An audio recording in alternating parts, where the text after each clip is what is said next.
आपल्या स्वयंपाकघरात एक गोष्ट तर हमखास असतेच, लसूण. पण जेवणाची चव वाढवण्यापलीकडे या छोट्याशा पाकळीत आरोग्याचं एक मोठं रहस्य दडलंय.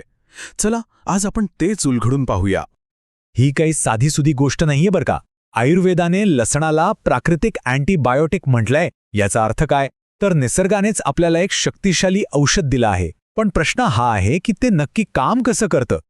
तर सुरुवात करूया आपल्या शरीराच्या सगळ्यात महत्त्वाच्या भागापासून, आपलं हृदय. बघूया लसूण आपल्या हृदयासाठी आणि रक्तदाबासाठी कसा फायदेशीर ठरू शकतो. आता बघा, इथे लसणाची एक खास जादू दिसते.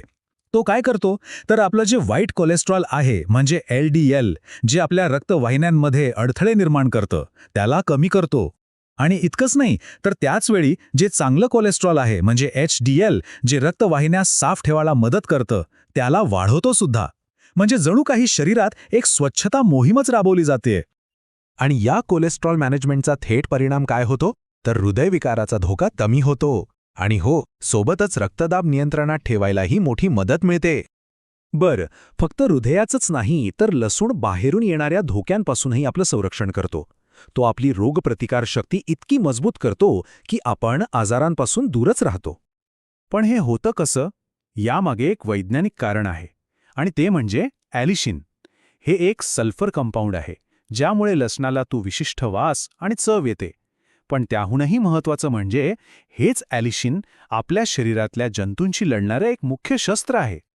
आणि म्हणूनच सर्दी, खोकला, तापासारख्या छोट्या मोठ्या इन्फेक्शन्सपासून वाचण्यासाठी लसूण एक जबरदस्त उपाय ठरतो. असं म्हणतात की रोज सकाळी कच्चा लसूण खाल्ल्यास त्याचा फायदा अजून जास्त होतो. आता आपण दोन अशा फायद्यांकडे वळूया जे महत्त्वाचे तर आहेतच पण एकमेकांशी जोडलेले सुद्धा आहेत. म्हणजे वजन आणि रक्तातील साखर, या दोन्ही गोष्टी नियंत्रणात ठेवायला लसूण कशी मदत करतो ते पाहू.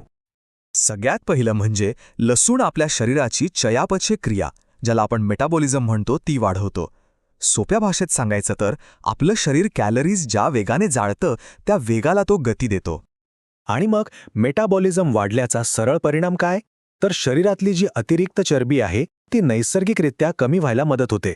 त्यामुळे वजन नियंत्रणात ठेवायचा हा एक सोपा आणि नैसर्गिक उपाय आहे.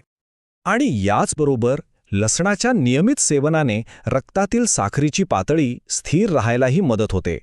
आणि याच कारणामुळे मधुमेही रुग्णांसाठी तर तो अत्यंत उपयुक्त मानला जातो.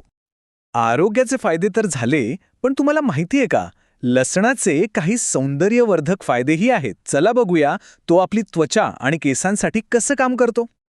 लसणामध्ये अँटीऑक्सिडंट्स भरपूर असतात. हे अँटीऑक्सिडंट्स आपल्या त्वचेच्या पेशींना नुकसानीपासून वाचवतात.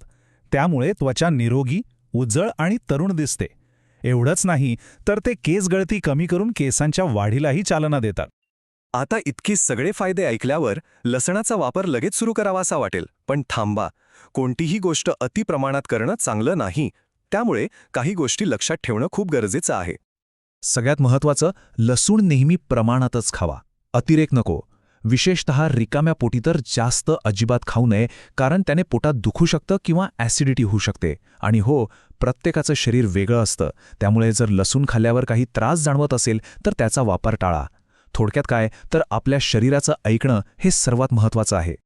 तर मग या सगळ्या माहितीनंतर एक प्रश्न मनात येतोच की आपल्या स्वयंपाकघरात अगदी सहज मिळणारा हा छोटासा पदार्थ खरोखरच आरोग्याचा एवढा मोठा खजिना आहे का? जरा विचार करून बघा.